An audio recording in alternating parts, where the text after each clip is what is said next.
नमस्कार, खबर सूत्र में आपका स्वागत है। मैं हूं आपके साथ अंकिता। चलिए बढ़ते हैं मुख्य खबर की ओर। सीएम योगी आदित्यनाथ महाकुंभ की तैयारियों की समीक्षा करने प्रयागराज पहुंचे हैं। कुंभ को लेकर सुरक्षा के कई इंतजाम किए गए, लेकिन जो सबसे महत्वपूर्ण इंतजाम किए गए हैं वो सुरक्षा चक्रव्यूह है। सुरक्षा को लेकर 7 चक्र बनाए गए हैं जो पूरी तरह से अभेद होंगे। हर आने जाने पर वालों पर नजर रखने के लिए पुलिस बल तैनात रहेगा। अलग अलग सुरक्षा चक्र में कमांडोज की भी तैनाती होगी। इस बार कुंभ में लोगों को गहरे पानी में डूबने से बचाने के लिए वाटर रोबोट का इस्तेमाल किया जाएगा।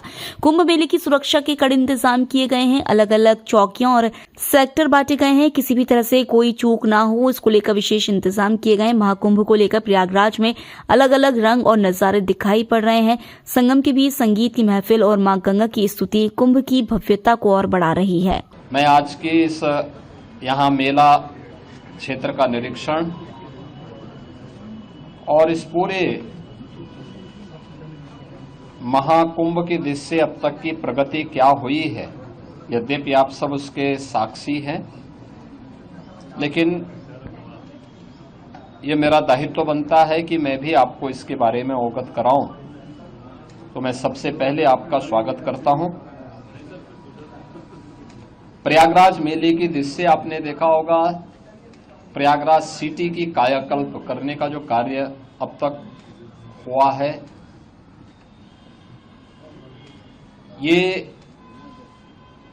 लगभग पूरा हो चुका है। 200 से अधिक सड़कें, सिंगल से डबल लेन, डबल से 4 लेन, 4 लेन से 6 लेन आदि बनाने की कार्रवाई ये पूरी हो चुकी है। 14 फ्लाईओवर या रोड ओवर ब्रिजेज, जिनमें 13 कंप्लीट हो गए, एक फाइनल स्टेज की तरफ आगे बढ़ रहा है। ये तो सिटी के अंदर अन्य सुंदरीकरण के तमाम कार्य किए गए हैं और सिटी के अंदर यह भी व्यवस्था की गई है कि रेलवे स्टेशनों पर होल्डिंग एरिया भी हो, उसके बाहर व्यवस्था की गई है, जिससे जो भी श्रद्धालु आए उन सब के लिए स्टेशन पे व्यवस्था है, ठीक, नहीं तो बाहर, नहीं तो उसके बाहर प्रशासन भी किया, रेलवे ने भी और जिला प्रशासन ने भी इसकी व्यवस्था को युद्ध स्तर पर आगे बढ़ाने का काम किया है। मेला प्राधिकरण ने यहां पर लगभग 5000 एकड़ क्षेत्रफल में प्रयागराज को जोड़ने वाले मार्गों पर संगम से 2 से 5 किलोमीटर की दूरी पर पार्किंग स्पेस भी चिन्हित करके उन्हें सक्रिय कर दिया है। हर पार्किंग स्थल पर चौकी भी होगी, सुरक्षा की पुख्ता व्यवस्था भी होगी, पब्लिक एड्रेस सिस्टम भी होगा। इस सारी कार्रवाई आगे बढ़ाई जा चुकी है। पेंटोन ब्रिज पहली बार हम लोगों ने इनकी संख्या 2019 में बढ़ाई थी, जो 22 तक पहुंची थी। इस बार महाकुंभ को देखते हुए 30 पेंटून ब्रिज बनाए जा रहे हैं, जिनमें 28 बनकर के तैयार हो चुके हैं। 2 अगले 3-4 दिन के अंदर वह भी बनकर के तैयार होंगे। 12 किलोमीटर का अस्थायी घाट यहां पर तैयार किया जा रहा है और लगभग वे सभी तैयार हैं। कुछ पक्के घाट बनाए जा रहे हैं। अरेल की ओर एक पक्का घाट बन रहा है, अगले 2-3 दिन के अंदर उसको भी कंप्लीट कर लिया जाएगा। चेकर्ड प्लेट यहां पर लगभग 530 किलोमीटर के दायरे में ये सब बिछाई जा चुकी हैं और इसी प्रकार से शुद्ध पेयजल लोगों को उपलब्ध हो सके, श्रद्धालुओं को उपलब्ध हो सके, संतों को उपलब्ध हो सके, इसके लिए भी 450 किलोमीटर की शुद्ध पेयजल की लाइन भी यहां बिछाई जा चुकी है। मेला अपना एक शेप लगभग ले चुका है, केवल संस्थाओं को आना बाकी है। संस्थाएं आ रही हैं, 7000 से अधिक संस्थाएं अब तक आ चुकी हैं। 1.5 लाख से अधिक टेंटेज की व्यवस्था मेला प्राधिकरण ने यहां के लिए किया है और यह कार्यक्रम युद्ध स्तर पर आगे बढ़ रहा है और लोगों में उत्साह है। देश और दुनिया प्रयागराज कुंभ में आने के लिए उत्सुक है। उत्तर प्रदेश और देश के इस सबसे बड़े आध्यात्मिक और धार्मिक समागम को अपनी आंखों से देखना चाहता है।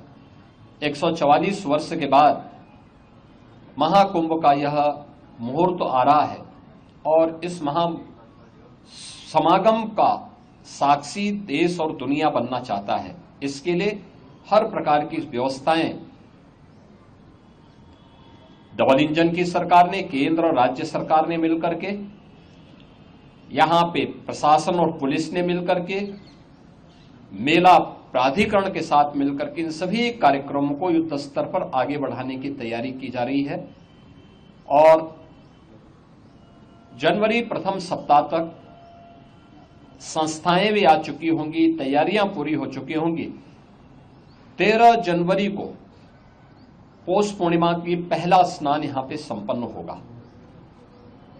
मकर संक्रांति 14 जनवरी को दूसरा स्नान यहां पे होगा, जो अमृत स्नान भी होगा, जिन्हें साई स्नान कहते थे। 29 जनवरी मौनी अमावस्या, ये मुख्य स्नान में से एक है, जिसमें सबसे ज्यादा भीड़, हमारा अनुमान है कि 6 से लेकर 8 करोड़ श्रद्धालु यहां पर उस दिन आएंगे और उस स्नान में, यहां पे अमृत स्नान में सहभागी करेंगे। यह एक बड़ा आयोजन कुंभ का होगा और एक बहुत पवित्र मुहूर्त भी होगा। 3 फरवरी बसंत पंचमी है, फिर 12 फरवरी और 26 फरवरी ये 2 अतिरिक्त स्नान फिर यहां पे होंगे। कुल 6 स्नान होने हैं। मुख्य स्नान के दिन कोई भी प्रोटोकॉल नहीं होगा। पूज्य संतों के लिए, श्रद्धालुओं के लिए यहां पे स्नान की व्यवस्था के लिए सभी लोग लगेंगे।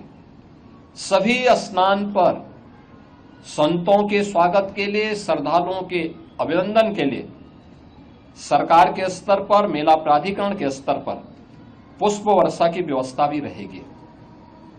और उसके लिए हम लोग पूरी तैयारी कर रहे हैं, क्योंकि ये दुर्लभ संजोग है। उस दुर्लभ संजोग के साक्षी बनने के लिए देश और दुनिया से जो भी श्रद्धालु आएगा उसको उस प्रकार का अवसर मिलना चाहिए। प्रकृति और परमात्मा की कृपा से, भगवान प्रयागराज की कृपा से, द्वादश माधव की कृपा और मां गंगा और मां यमुना की कृपा से ये पूरे कार्यक्रम सकुशल संपन्न हो। आज इस दृष्टि से मैंने यहाँ बैठक की है, पूजा भी की है और आप सबके सहयोग से इस पूरे आयोजन को पूरी भव्यता के साथ यहाँ पे आयोजित करने का गौरव यहाँ पे डबल इंजन की सरकार को प्राप्त होगा, प्रयागराज मेला प्राधिकरण को प्राप्त होगा और प्रयागराज वासियों को प्राप्त होगा। मेरी प्रयागराज वासियों से ये अपील होगी कि स्वच्छता का और आतिथ्य सेवा का जो उदाहरण प्रयागराज ने इससे पहले किया है 2019 के कुंभ में, उससे अच्छा अवसर इस बार उनके सामने आने जा रहा है। और हमारा प्रयागराज तो उसके लिए वैसे भी जाना जाता है। तो आतिथ्य सेवा के साथ साथ स्वच्छता का एक उत्कृष्ट उदाहरण प्रयागराज प्रस्तुत करेगा। इस विश्वास के साथ मैं वर्ष 2025 की अपनी मंगलमय शुभकामनाएं पूरे प्रदेशवासियों को देता हूं। फिलहाल इस बुलेटिन में इतना ही। आप बने रहिए खबर सूत्र के साथ। नमस्कार। प्लीज हमारे चैनल को लाइक और सब्सक्राइब जरूर करें और नई न्यूज अपडेट के लिए घंटी का बटन दबाएं। साथ ही हमारे चैनल के साथ जुड़ने के लिए आपके मोबाइल स्क्रीन पर दिए नंबर पर संपर्क कर हमारे चैनल से जुड़ सकते हैं। धन्यवाद।